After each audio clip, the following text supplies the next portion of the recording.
So I've been thinking about who I want this channel to target. If I'm going to be speaking every week online, I should at least have an idea of who I want to talk to. And I realized that I want this channel to just be for people who can't afford access to good help. What I've realized, again, I'm 23, I'm a financial advisor, realized that in this industry, if you want to have good access to knowledge and resources, you have to have some level of money, right? The people with the most resources are really only helping those that already have money, and it leaves people at the bottom of the food chain, so to speak, just kind of stuck, right? And so I want this channel to be a place for people who don't have that access to now get that access, right? And I know this is an investing channel, but I feel like it has to start with the basics, because some people can't even afford to invest, right? So to come online and just talk about where to put your money in the market, I mean, there's people living paycheck to paycheck, right, who can't afford to put money on the side. So I want to address that issue. Just something I've seen in my personal life from people around me, something I've dealt with myself, is not being able to afford to save, let alone invest. And I think a good rule of thumb is not to buy something if you can't afford it twice, right? And it sounds like a really, really small thing, but a lot of people will, there's $100 in their account, and they're going to buy something for $98, and it's not a sustainable way to live. I was gracious enough to learn how to save at a young age. My grandmother worked at a bank, and so she always, said put money aside and do this and that. And growing up, I guess I kind of thought it was common sense to most people, right? To like, you get your paycheck, you put aside 10%, but a lot of people didn't do that at a young age, and now they're at a point where they're older in life, then you have credit card debt, student loan debt, you have children, you have a big car loan, you have all these things that are hard to get out of, right? So I'm trying to catch the people who aren't quite there yet. The general model we use for financial, advising, right, to be quote unquote stable, if you will, is going to be spending 28% or less of your monthly income on your house, 10% of your monthly income on your car, right? That's your car note and loan together, just for example, right? So let's say you make $1,000 a month. That means no more than $100 should be going toward your car note, right? And insurance included.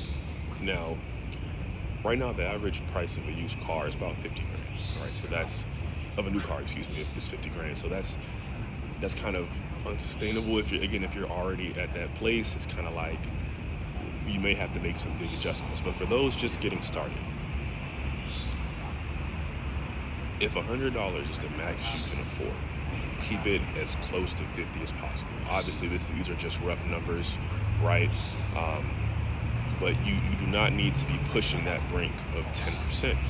The same thing with your home, right? For people who don't already have a place to stay, or who, if you're already locked in a mortgage, then this message isn't really for you, right? But if you're at the point where maybe you're in an apartment and it's expensive for you, and you do have the ability or the mobility to move somewhere else, 28%, right? So for every $1,000, $280 a month in rent.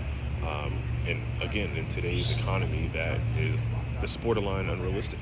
So it may take living with someone, whether that's a domestic partner, family, whatever. But the biggest mistake that I see people make is just living outside their means. You will have no money left over to invest for your future, right? Your future self, your future family, whatever it is that you want to do later in life, even if it's just retire, it's traveling, whatever. If you don't save just a little bit now, right? Nothing crazy, but if you don't have anything to save now, you'll have nothing to eat off of later.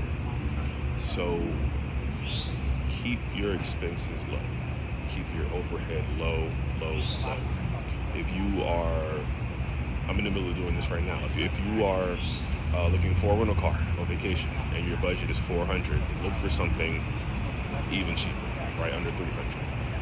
I know earlier I said if you can't buy it twice, don't buy it. That's really just more of a metaphor, right? It really just is a principle of, when you write out your budget for what you can spend on vacation, for what you can spend on a nice meal, for what you can spend on a car per month. Just drop the price of what you actually pay compared to what you can afford. This is, again, it sounds, saying it out loud, to me, it almost sounds like common sense, but I've come to realize that a lot of people weren't taught that. A lot of people see, $1,000 a month, and going back to my example, $1,000 a month, and they see $1,000 a month to spend. And I guess the way I'm wired, I see 1,000 and I see 500 to spend, right? Because the other 500, there will be a day when you need it. It's just a matter of when. And you have to have the discipline, if nothing else, to put that money aside and not touch it. You have to have the discipline to, every month, continue to buy things cheaper than what you can actually afford and be satisfied with that. When you're at the point where you are mentally satisfied with spending less than you can actually afford to spend, your life will change. That's when my life changed. When you can sit back and say, I want to buy these shoes for 100, but I'll wait till they come down to 80, 75, right? Or I'll find another pair of shoes that are similar for 80 or 75. That is when you will achieve or begin to achieve some level of financial stability, right? And again, the early episodes of this channel are all just about prepping for investing, right? For people who don't yet have the money to invest, this is for you. So take that tip. I'm out here on my lunch break as usual, and I'll see you guys later this week.